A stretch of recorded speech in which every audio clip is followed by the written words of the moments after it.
This is the Falls Road in Belfast, and this is the Shankill Road. These two areas are just a few streets away from each other, and yet there is a border running between them. This vast wall stands on the first peace line in Northern Ireland. First built nearly 50 years ago as a temporary barrier to divide two communities, there is still a wall standing here today, a physical symbol of the deep divisions within Northern Ireland. Northern Ireland was formed in 1921. When Ireland seceded from the UK, 6 of Ireland's 32 counties remained as part of the United Kingdom. The governance of these counties has been contested ever since, sparking the bloody 30-year conflict known as the Troubles. In this 4-part series, we'll be taking a look at the history of the Troubles and why the scars of this conflict remain. But first of all, let's take a look back to see what marked out the 6 counties of Northern Ireland in the first place. Religious tension in the north of Ireland dates back hundreds of years, and some of this can be traced to the plantation of Ulster. At the end of the 16th century, an Irish alliance rose up to fight against English rule, and a lot of the unrest took place in the province of Ulster. At the end of the 9 Years' War in 1603, James VI and First, King of Scotland and England, set out to colonise and subdue the north of Ireland. He sought to undertake an official plantation of Ulster to ensure its loyalty and to stop uprisings happening ever again. In this he planted mainly lowland Scots and some from the north of England into 6 of the 9 counties of Ulster. Earlier in 1603 there had been private plantation by Presbyterian Scots in the counties of Down and in Antrim. But the actual official policy starts in 1609, and it's really there to secure this part of the country in a way that will make it not be able to rise in rebellion again. Over the next century, Europe was engulfed in religious wars. James II, the Catholic King of England, Scotland and Ireland, was overthrown by Protestant William of Orange in 1688. A few years later, James's supporters, the Jacobites, attempted to restore James to the throne. Supported by French forces, the Irish Jacobites fought the Williamites in Ireland. The fighting culminated in 2 major battles, the Battle of the Boyne and the Battle of Aughrim. The Battle of the Boyne in 1690, although not a decisive battle, is very significant. A year later in 1691 at the Battle of Aughrim, the Jacobite forces of James are actually destroyed and he is defeated. Aughrim itself, although less well known, is by far the more strategically important of the 2 battles, but the Boyne has a much larger geopolitical effect. And even today still, William Orange is a figure we see, particularly during the Loyalist marching season, which culminates on the 12th of July. Religious conflict, as with much of Europe, was causing great divisions within Northern Ireland. But another struggle was also continuing to grow, the fight for independence from British rule. In 1845, a potato famine broke out across Ireland. The famine reinforced to a lot of Irish that although they were now part of the UK, they were not considered equal. As Irish people starved, the British continued to export food for profit. Over 1 million people died. The famine sparked rebellion and new calls for independence. Over the 19th century, there were multiple bills proposed for Home Rule. The first was proposed and failed in 1886. The third attempt passed in 1914, but it was put on hold due to the First World War. Irish Republicans decided to take action. They staged a rebellion over Easter week in 1916.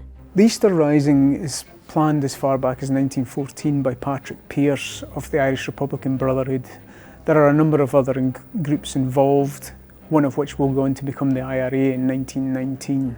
For a week, there is a great deal of violence and there are a high level of casualties that is eventually put down by the British Army. Now, whether or not this would have gone away afterwards changed dramatically in the way that the British sought to deal with the leaders of the uprising. Many of them were actually executed by firing squad, and this and things such as the conscription policy that the British tried to introduce in Ireland again hardened republicanism. And eventually Sinn Féin, a party who was formed back in 1905, which had been a nationalist party not linked with armed or violent republicanism, becomes a Republican party. It wins the 1918 general election and instantly declares an independent Ireland. But support for the Union remained strong in the north, leading to the Irish War for Independence, largely fought between the IRA and the British government. In 1920, Home Rule was finally granted and Ireland was partitioned. It It was meant to be a temporary solution to end the war, but the government in the south never formed, and the war continued until a ceasefire in 1921 and the Anglo-Irish Treaty, which granted Ireland a limited independence. The south became a free state, but still had to take an oath to the king. This agreement was not entirely popular, leading to a bloody civil war between those who were pro-treaty and those against. In 1923, the pro-treaty Free State forces prevailed, cementing the Anglo-Irish Treaty and the two-state solution, with the region in the north remaining part of Britain. The border had been drawn around 6 counties in Ulster. In some places, the border was drawn directly through the middle of towns and villages. Ulster contained 9 counties. The 3 that had been excluded were Donegal, Monaghan and Cavan. This was devised by Unionists so as to ensure a Protestant majority in the new state. But although the 6 regions had a Protestant majority politically, there was a substantial Catholic population across the region. Voting was manipulated to advantage the Unionists. In many senses, the only people you could vote for sometimes were Unionists, or there would often be no point in actually putting up a candidate from a nationalist party because it wouldn't be enough of a vote for them to actually carry any win through. There were actually other things such as gerrymandering was used as well, most starkly in the city of Derry, Londonderry, which was an overwhelmingly nationalist community but continued to return Unionist politicians the way the boundaries were drawn up. Not only was gerrymandering an issue, also if you were not the ratepayer or the rent payer on a house, even if you were of voting age, you couldn't vote in local elections, which further discriminated against working people. Access to jobs was another area where the nationalist community would often seem to be prejudiced against, such as the big shipbuilding works in Belfast would have an overwhelmingly Protestant workforce. But this is actually a hotly contested issue in the sense that if you didn't have a relative working in one of these factories, no matter if you were Protestant, you would often be prejudiced against as well. And on top of that, women found it very hard to get roles in some of these jobs as well. It was in this environment, with Catholic residents consistently seen to be disadvantaged, that the civil rights movement grew among the nationalist communities. There was no promotion, if you were a Catholic, you just didn't get promotion. The imperial civil service, if you worked in England, in London, you would get promotion. But if you were in the Northern Ireland civil service, there were people who weren't as experienced as you who were promoted over you. Housing was another thing. That was the start of the civil rights movement. There was a young single girl got a house where a Catholic family didn't get it, I never mixed, never had any Protestant friends until I started nursing, really. But it's still there, the hatred, deep hatred, it's dreadful. Communities and attitudes became deeply polarised through near 30 years of conflict in Northern Ireland. Many of the events that took place during this time are hotly contested. Moreover, they are highly disputed as well. Often starkly and highly diverse versions of events exist on both sides, and many people will never come to a point of agreement on what happened on certain days at certain times. Throughout the late 60s, tension was rising. In 1969, at the annual Apprentice Boys of Derry March, violence erupted. The route of the march passed through the predominantly Catholic Bogside area of Derry, Londonderry, resulting in violent clashes between the marchers and the residents. Several days of rioting ensued. The police became involved. Weapons were fired, battering round guns were used, stones were thrown, and bits of the Bogside were shut off to the police. When the police moved into the Bogside, loyalist groups moved in behind them. This was probably not the police's intention, but it galvanised opinion within the nationalist Republican community. In the same sense, violence broke out in other parts of Northern Ireland as well, and people were burned out of homes in both loyalist and Republican communities. And the troubles at this point really begins in Northern Ireland. In 1969, the IRA split and a breakaway group who called themselves the Provisional IRA formed. Divisions in the IRA had been growing through the 1960s. In 1962, the new IRA Chief of Staff, Cathal Golding, sought to move the IRA in a different direction. He was keen that the movement became political in its outlook rather than one that relied on armed struggle, which to traditional Republicans was seen as a betrayal of their cause. They saw their task as the defence of nationalist communities and the expulsion of the British from Ireland. Loyalist paramilitaries such as the Red Hand Commando, the Ulster Defence Association and the Ulster Volunteer Force also grew in numbers. Ian Paisley was a Presbyterian minister who established himself as an outspoken leader within unionism, leading marches throughout the 60s and 70s. As the rival groups grew, tensions rose. Over these decades, violent attacks and bombings increased in frequency, and barricades went up to separate the two communities. The Provisional IRA escalated their armed campaign against the British and Northern Irish security forces. Many nationalists saw the Provisional IRA as defenders of their community, and loyalists saw them as dangerous insurgents. In reaction to this violence, the British Army were deployed on the streets in Operation Banner. They were called in to support the RUC and protect infrastructure and civilians, but ultimately their presence served to escalate the situation. We've come up now to IWM's conservation studio to have a look at this weapon here, which is a baton round gun, which was used by the British Army and the Royal Ulster Constabulary in riot control situations. This type of weapon could fire a variety of ammunition from CS gas canisters, but more usually rubber bullets and more latterly plastic bullets. The British Army was deployed in Northern Ireland in 1969 at the behest of the then Prime Minister, and it changed the relationship with Northern Ireland and the rest of the United Kingdom, where now the British government itself took a more active role because the army were very much within their control. Initially, in some areas they were seen as being protective and helpful of the nationalist Catholic community, but as the situation developed in Northern Ireland and the army's role became more intense, they were no longer seen as a neutral actor. Although seen as an effective form of crowd control, if used incorrectly, the bullets could in themselves be fatal. There were a number of fatalities caused by rubber and more latterly the plastic bullets, which were at the time thought to be less lethal but turned out to be no less so.